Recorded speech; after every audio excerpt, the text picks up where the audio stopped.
আসসালামু আলাইকুম গাইস। এ হচ্ছে আমার ছেলে মোহাম্মদ রিয়াজুল ইসলাম রিজন। সে যখন মাদ্রাসায় পড়ে আলহামদুলিল্লাহ প্রায় 3 পারা তার মুখস্থ হয়ে গেছে।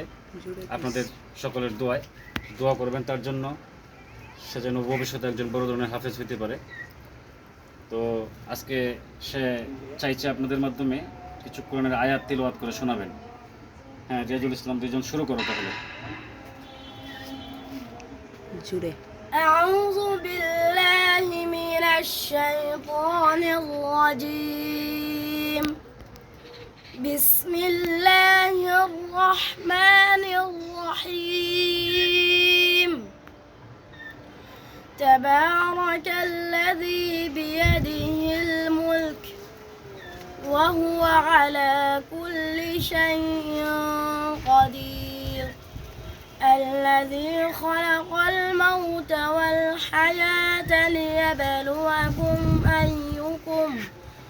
أيكم أحسن عملا وهو العزيز الحكيم صدق الله مولانا العظيم.